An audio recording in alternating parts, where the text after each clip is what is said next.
제목 보자마자 이런 새끼들 드디어 입금받았네 이렇게 생각하셨을 수도 있습니다. 그런데 이게 저희가 만든 얘기가 아니라요, 실제로 이런 기사가 나왔습니다. 제네시스 벤츠 잡았으니 포르쉐 다음은 네 차례야. 야, 이게 진짜 머선 일이고 제목이 상당히 세죠. 자극적인 단어는 없는데 뭔가 엄청 강렬합니다. 심지어 머리말에는 성능은 포르쉐, 정숙성은 렉서스 이렇게까지 쓰여있네요. 야, 요즘 현대차가 이 정도라고? 아마 모든 분들이 아니 이게 대체 뭔 소리야 이렇게 생각하셨을 겁니다. 실제로 이 기사 댓글도 보면 제목보다 더 센 말들이 많은데요, 사실 큰 맥락으로 보면 가능한 얘기이기도 하죠. 전기차 시장 자체가 이제 시작인 단계라서 누가 선두가 될지는 아무도 모르는 거잖아요. 그럼에도 이 기사가 비판을 받는 이유, 그리고 현대차가 받는 피해도 뒤에서 나오니까요, 끝까지 지켜봐 주시면 감사드리겠습니다. 자, 내용을 보면 일단 내연기관차 얘기로 시작이 됩니다. 벤츠를 잡았다는 얘기가 어디서 나온 건지 보니까 판매량으로 이겼기 때문에 벤츠를 잡았다 이렇게 표현을 한 거더라고요. 판매량 수치만 보면 G80이 압도적이긴 합니다. 작년에 G80 풀체인지가 나오고 엄청나게 흥행이었잖아요. 그리고 올해 1월부터 7월까지 G80하고 E클래스 판매량 차이가 2만 대 가까이 벌어지면서 벤츠를 물리쳤다고 표현했네요. 일단 여기까지만 봐도 뭔가 좀 이상하죠.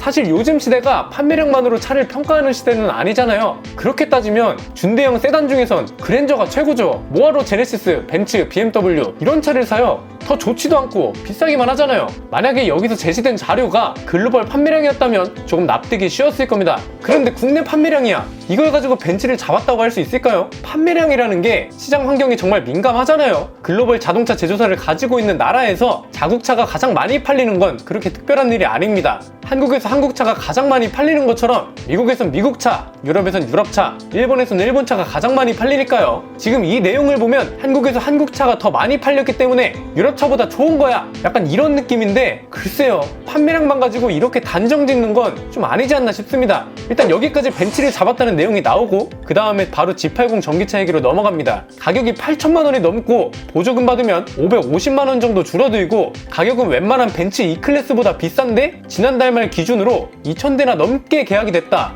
고성능 전기차인 포르쉐 타이칸보다도 2배 이상 많다. 아니 갑자기 포르쉐 얘기로 넘어간다고? 그러면서 G80 전기차는 주행거리도 뛰어나고 친환경 소재도 적용했고 이렇게 쭉 칭찬하는 내용이 나오다가 솔라루프는 벤츠랑 포르쉐 같은 경쟁 차종이 없는 최첨단 사양이라면서 포르쉐보다 더 좋다는 식으로 띄워줍니다. 벤츠보다 많이 팔리고 포르쉐보다 많이 팔리고 솔라루프도 있기 때문에 벤츠와 포르쉐보다 제네시스가 더 좋다 이런 얘기잖아요. 이렇게 말하니까 반감이 안 생기겠냐고요. 주장을 뒷받침할 수 있는 근거들이 빠져도 너무 빠졌죠. 솔라루프가 친환경차 입장에선 정말 좋은 시스템은 맞습니다. 일본 차도 진작에 태양광 루프를 적용시켰잖아요. 그런데 아직 개선되어야 할 부분이 많고 이제 시작 단계인 장치이기도 하죠. 이게 벤츠랑 포르쉐에는 없기 때문에 제네시스가 더 좋은 차다? 이렇게 말하기는 좀 어렵지 않을까요? 사실 G80 전기차 자체가 정말 좋은 차는 맞죠. 제가 이전 영상에서도 말씀드렸던 것처럼 현대차가 내연기관차를 만드는 노하우를 그대로 살리면서 요즘 트렌드인 전동화를 정말 잘 해낸 차 중 하나입니다. 기본 베이스인 G80 내연기관 모델 자체가 이미 눈부신 발전을 이뤄냈고요.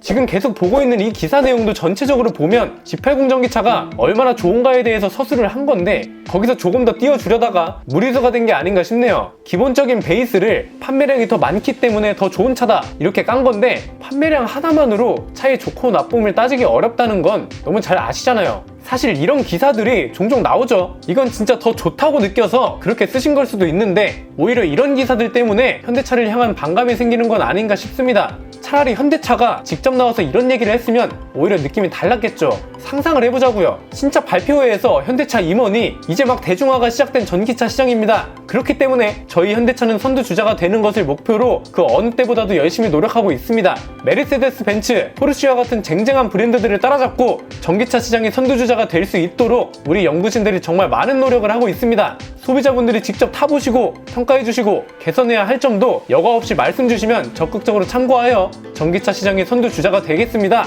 이런 얘기를 했어요. 솔직히 우리 기업이 이런 자부심과 포부를 가지고 있다는데 응원을 안 할 수가 있나요? 실제로 내연기관차 시장은 몇백 년 역사가 있고 전기차 시장은 몇십 년 정도잖아요. 현대차가 이 정도 포부를 가지고 달려주면 선두주자가 되지 말라는 법도 없는 거고요.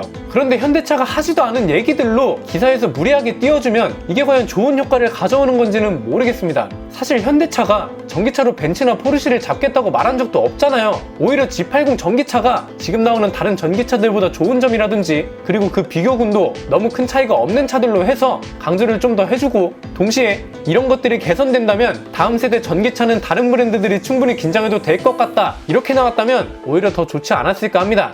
사실 뉴스맨들은 뭔가 뉴스를 만들어내고 싶은 생각이 있잖아요. 그런데 이런 거 같은 경우는 G80 전기차를 띄워주면서 벤츠나 포르쉐는 의문의 일피를 당한 거죠. 이런 비교 기사, 특히 특정 차가 비교 우위에 있어야 하는 기사를 쓰실 때는 최소의 납득할 수 있을 만한 근거들을 같이 써주시면 좋겠습니다. 예를 들면 판매량 같은 경우는 국내 판매량 비교가 있으면 해외에서는 어떤지, 비교군도 제네시스와 포르쉐가 아니라 제네시스와 독일 3사 정도까지만 가도 되지 않았을까요? 이게 그렇게 어려운 일도 아니잖아요. G80 전기차를 보면서 정말 잘 만든 차라고 느끼고 있었는데 최근에 이런 기사가 나와서 반감을 많이 사고 있더라고요. 일정 부분 바로잡아야 할 필요가 있다고 생각해서 영상을 만들게 됐습니다. 조만간 G80 전기차 시승기도 기회가 되면 내보내드릴 예정이니까요. 구독과 좋아요, 알림 설정을 통해 가장 빠르게 스포일러 받으셨으면 좋겠습니다. 안PD의 자동차 백과 G80 전기차 편이었습니다. 감사합니다.